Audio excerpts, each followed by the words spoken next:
are some really interesting Yu-Gi-Oh decks that actually topped over this weekend. Today, big dogs, we are going to be going over some very fun and complicated Yu-Gi-Oh strategies and discussing on why those decks actually topped over the last few weekends. I think that this is an incredibly important thing to know about because we do have some major events coming up within the next few weeks. There's a YCS next week, multiple national and state championships, and of course, you need to stay ahead of the curve, whether it's just against your friends, your locals, or your next up-and-coming regional or above. Let's go ahead and jump on in.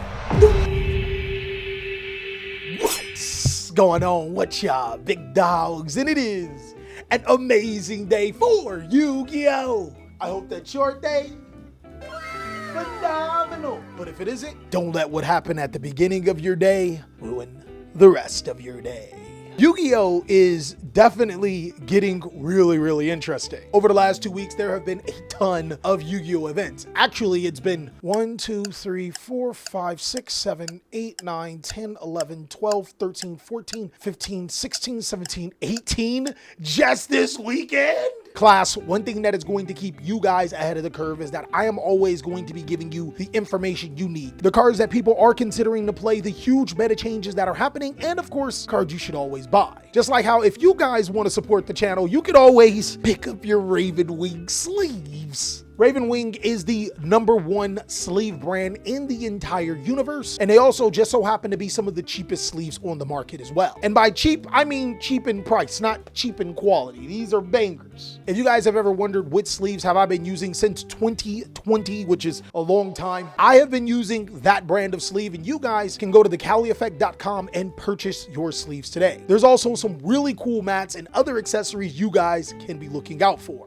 And of course, some other ways you guys can support is using my TCG Player link down below in the description every time you go to TCG Player, or considering joining my Patreon as a special thank you for helping me pay my editors. And if you can't do any of that, just liking, commenting, and sharing this video means everything to me. But I'm rambling. I noticed that there are some cards that players are moving on to play, and you're gonna be pretty surprised. So one of the most important things about playing Yu-Gi-Oh right now is not only understanding what are the best decks in the game, but also understanding some really good cards that give you coverage. Statistically, right now, the top 5 Yu-Gi-Oh decks in the game are Malice, Ryzeal, Blue Eyes, Crystron, and Mitsurugi. Now, this top 5 is slightly skewed, and it's mainly because Mitsurugi is often played as an engine with Ryzeal, so every time Mitsurugi Ryzeal tops, Mitsurugi does get credation, but Mitsurugi is a really strong part of this Yu-Gi-Oh card game alongside of the Fiendsmith engine as well. So I think you should 100% be prepared for those cards anyways. Another thing that players should always watch out for are the most popular cards being used, and boy, there are some pretty interesting cards. There are also some cards that may not be used as much by most Yu-Gi-Oh players, but still can be incredibly powerful when used in the correct deck that we're going to talk about. And of course, as your dog, I'll also be breaking down why players are using these cards to help you get better knowledge on why they are so effective in the metagame. Let's go ahead and start off with a really odd one in Deck Lockdown. You see, Deck Lockdown is incredibly strong. The only drawback is that you have to be using a Yu-Gi-Oh strategy that doesn't search a lot and doesn't special summon from the deck. And the reason why is because Deck Lockdown pretty much covers all 5 Yu-Gi-Oh decks. Against Mitsurugi, Ritual special summoning from the deck is a no-go, and Mitsurugi Prayers is completely shut down. Ryzeal won't be able to search or special summon from the deck, meaning their Ryzeal monsters are almost useless. Even modern Malice decks can have a hard time being able to get the pieces that they need because they do a decent amount of searching in certain combo lines. Crystron and Blue Eyes are also completely shut down by this card, preventing them from being able to get the pieces that they need or special summon Blue Eyes White Dragon or Crystron monsters from the main deck. Deck Lockdown is also slightly better than Droll and Logbird in certain situations. If you're playing a Yu-Gi-Oh strategy that is really big on deep drawing, then unlike Droll and Logbird, you can bypass Deck Lockdown's restrictions. The card is also crazy at being able to stop Fiendsmith Requiem, so it's a really powerful card that I think players need to consider in their decks. Ghost Spell in Haunted Mansion has also been on a complete tear. Not only does it stop Ame no Mitsurugi and Fiendsmith Engraver from being able to summon itself from the graveyard, it also stops key Malice monster effects. Maybe during your turn you don't want them to use March Hare. It can also stop Splash Mage. It's incredible against Blue Eyes. It can stop Maiden of White or Blue Eyes White Dragon from being special summoned from the graveyard, as well as being able to stop Eclipse Twin or Crystron monsters. The card is absolutely bonkers. And the thing that I love the most about Ghost Belt is that it can be used offensively or defensively. And we don't even need to talk about how Ghost Ogre completely gets rid of True Light, which can be devastating to a Blue Eyes player's board. This card can be just a perfect ace in the hole at the right times. And to be real with you guys, I love when a hand trap can be used offensively and defensively, even if it isn't that much of an impact. Now, unfortunately, I've also noticed that floodgates are on a rise. I wouldn't say every single Yu-Gi-Oh strategy, but a decent amount of them play some sort of floodgate. Me personally, I wouldn't make a contingency plan for an opponent siding a floodgate for me, but I would strongly consider siding a floodgate that works in your strategy's favor to be able to counter your opponent. If we're doing this all in the spirit of winning, these Floodgate Yu-Gi-Oh cards should have never existed. I talked about why everyone hates Floodgates in a Yu-Gi-Oh video, so go ahead and check that out. But essentially, drawing the right Floodgate card in the right time can win you the game. So why are we not playing these cards at the highest level of events where the only thing that matters is winning?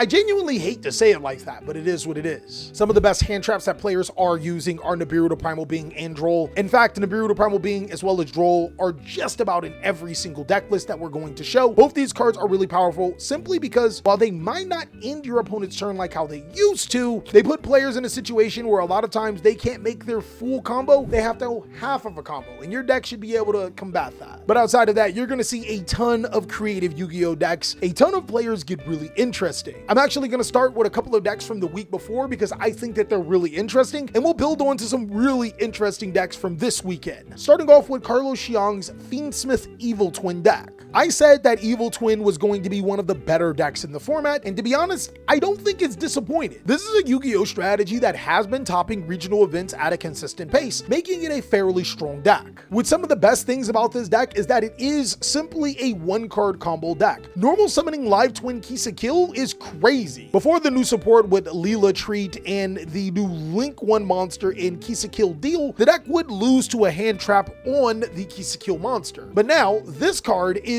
full one-card combo by itself. The extra monster is just there along for the ride. And one big thing I do want to point out is that a lot of Yu-Gi-Oh players are still glue eaters. They never updated their thought process, so they do what they think works against Yu-Gi-Oh strategies, which is stopping the first card. In Master Duel, we call it click buttonitis. Negating this card literally means absolutely nothing. And the Fiendsmith engine is insane in this deck because you can produce a light Link 1 Fiend in Kisa Kill Deal, and then you can also produce it again with Kisa Kill. Absolutely love that this deck is trying out Fiendsmith Rextremidade, and I don't even know what this card does. Unaffected by card effects. Whoa, whoa, whoa, whoa, whoa, whoa, whoa, whoa, whoa. It's a freaking Chaos Angel. If this card is fusion summon, you can discard one card, send one Light Fiend monster from your deck or extra deck to the graveyard. If it's sent to the graveyard, you can target one other Fiendsmith card in your graveyard or banishment and add it to your hand. That's actually pretty good against Bestials and is a card that is a Chaos Angel alongside a Chaos Angel. I think that Chaos Angel can be an absolute game ender. A monster that is unaffected by monster effects and can't be destroyed by battle, especially in a format where players are playing less infinite impermanence. It's going to be really hard to stop this monster. Sometimes summoning invulnerable monsters can be really strong, but then also summoning a really powerful monster backed up by a ton of spell trap cards can also be incredible. That's why we got to talk about Nathan B's Dinomorphia deck. This deck costs $80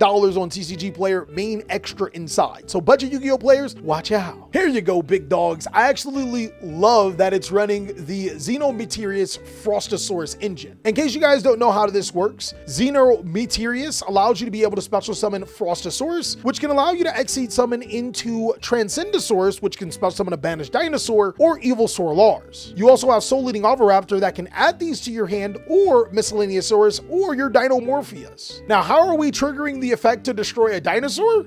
I think it's a little bit more complicated than that. Soul Eating can destroy a dinosaur to summon a dinosaur. So in later stages of the game, when you have one of these dinos on the field, using him to search him and then destroying one of them is very, very possible. I also believe that the Dinomorphia cards, when they're destroyed, they gain effects too. Yeah, if this card is destroyed by battle or card effects, special summon level 6 or lower Dinomorphia monster from your graveyard. And this is 4 or lower, so you're starting to see a destruction theme going on, huh? There's also cards like Torrential Tribute. You can Iron Thunder yourself. I don't know, this deck's kind of strong. I never really thought of playing Xenomaterius and Frostosaurus inside of a Dinomorphia deck, but I genuinely like how this deck is played. I would love to say that there's no floodgates in this deck, but Dinomorphia Rexstrom is a floodgate in itself. So being able to back that up with Solemn Strikes, Solemn Judgments, Iron Thunders, Fencing Ferrets, and also, of course, Dinomorphia Intacts, your opponent doesn't have a good time. That actually brings me to another card that I forgot to talk about. I think that the Solemn cards are outright insane. All three, Solemn Strike, Solemn Judgment, Solemn Warning, are ridiculous. With Solemn Judgment mostly being used to stop your opponent's powerful spells and traps, Solemn Strike being able to stop hand traps mostly, and Solemn Warning is Dominus Impulse before Dominus Impulse. You know that's good, right? But another trap card I also forgot to mention is Evenly Matched. There really aren't a ton of Yu-Gi-Oh strategies that put up negate boards anymore, so cards like Evenly Matched and Dark Ruler No More are actually okay again. Which also brings me to Ariel Vargas's Fire King deck that topped 8 at the Nicaragua National Championship. That's a pretty big event. As you can see, this is a deck that he used, which isn't really far off from a normal Fire King deck. I mean, it's pretty close to what I play for my Fire Kings, except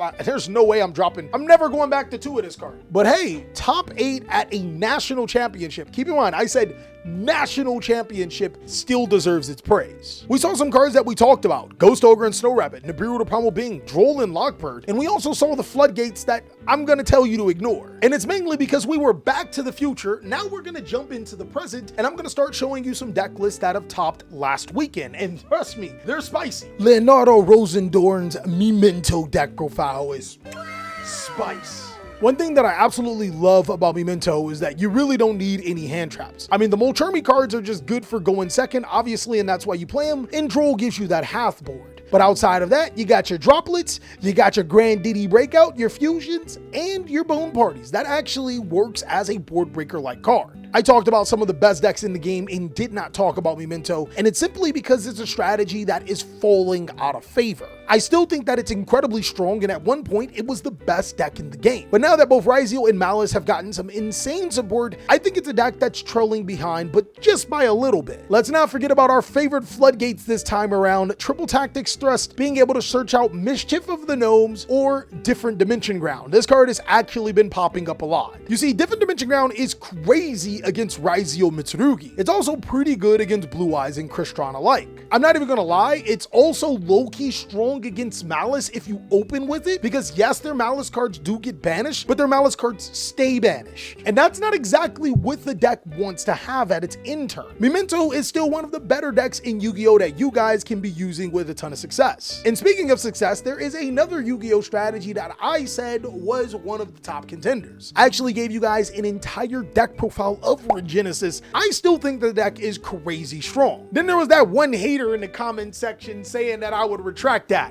Nah, I'm tripling down right now. Not only has Regenesis topped national championships, I believe even won a national championship and regionals, there is another Regenesis bestial version that has topped yet another regional over this weekend. This is Bradley Stevens' top 4 list, and as you guys can see, the Drolls and Ogres are in full effect. No infinite impermanences, no effect Veilers, just Drolls, Ogres, Nibs, and then Ash, because Ash is still okay. I absolutely love Regenesis Birth, and I was even tinkering around with dropping Regenesis Lord and just playing the Birth. Simply because this card is crazy. It's a continual Book of Moon on your opponent's cards and then brings back all of your Regenesis cards. I think that this deck is incredibly strong. And of course, this deck's floodgate is Heatwave. What are we doing? Now, Regenesis isn't the only Yu-Gi-Oh strategy at the back of a lot of players' minds that did really well. White Forest has actually been topping events. I don't even know why I say actually, because White Forest was pegged by me as one of the better decks in the format. Unfortunately, I wouldn't call it top 5, but it's still really strong. This right here is Edgar's Koilos list, and super polymerization is crazy. I gotta give it to you, big dog. I don't know how you fit targets of super polymerization alongside of your extra deck, but you killing it. And this deck's particular floodgate is Mischief of the Gnomes. Yeah, we probably should have included that in our top cards. I know it's a floodgate Yu-Gi-Oh card, but it really does disrupt Raizio and Mitsurugi. Now, in the Portugal Championship, I apologize if I say your name wrong, but Amardu Marquise topped with Odeon. Some Yu-Gi-Oh players thought that this pure deck was dead. It's not. I actually made a fairly similar deck profile on my channel explaining how this deck is still one of the strongest, but one of the best things about this deck is that Lord of the Heavenly Prison can set any trap card. And when you combine it with your Temple of the Kings, you essentially get to set and activate Dimensional Barrier. There can be only one on any given time. You also have access to cards like Different Dimension Ground, Imperial Iron Wall, Mischief of the Gnomes in your deck, ready to be set and activated. It's, in my opinion, one of the strongest things about this deck, especially since it's searchable through the effects of Cal and Granite, which can also search Nibiru. Odeon as a Yu-Gi-Oh strategy goes crazy, but it's nowhere near as crazy as my man Tamir Brown's list. Now, if you guys didn't know, TheCaliEffect does have a residence in Nevada, Las Vegas to be exact. The Vegas Effect. And I ain't gonna lie, I did not know that there was a regionals last weekend. In fact, I was actually watching TJ scrub out in Portland. The Pokemon regionals was going crazy. But my man Tamir, mad shout out to you, big dog, for topping with Cyber Dragon. That's right, big dogs. Believe your eyes, my man topping with Cyber Dragon, and he'll do it again. If I'm gonna be honest with you guys, Tamir is one of the most skilled Yu-Gi-Oh players, especially when it comes to decks like Cyber Dragon or Phantom Knights. He's been playing this deck for years. He also has the card's max rarity, so like I guess that helps too with intimidation. I don't think that I would even know the start of how to explain this Yu-Gi-Oh deck. But this 49 card abomination with only one Cyber Dragon, in all seriousness, I think it's kind of crazy in this Yu-Gi-Oh format. Somebody topping with Cyber Dragon in an almost 50 card deck to be exact. It's still really cool to know in this format, Yu-Gi-Oh strategies can still be successful. All you have to do is master the strategy and put a little bit of elbow grease into it. Just like how the last strategy I want to show you guys is piloted by George Fig. If you from LA, you know what I mean by Fig, and his Bestial Yu-Gi-Oh strategy. This was the Yu-Gi-Oh strategy that actually inspired me to talk about Deck Lockdown because it's really strong. But it's not to say that Centurion Bestial isn't the sauce. Being able to use your Bestial monsters to synchro summon into cards like Chaos Angel on your opponent's turn is spice. But also still having access to Cosmic Blazar Dragon, which is one of the very few negations in Yu-Gi-Oh, is solid. I think since hand traps are dying down, those negation cards aren't as plentiful. This is one of those Yu-Gi-Oh strategies that can benefit from it. And of course, competitive Yu-Gi-Oh is always about taking advantage of what's in front of you. So I want to hear what you guys think are some Yu-Gi-Oh strategies that are really powerful right now. Of course, if you had success over the last few weekends, first of all, congratulations. Second of all, I'm gonna need your deck list. I plan on doing more videos like this as time goes on, giving the recognition to Yu-Gi-Oh players that deserve to be recognized. So of course, big dog, if you like these type of videos, you already know what to do. Like, comment, subscribe, share, and pick up your Raven Wing sleeves because we are out of here. Check out these next videos.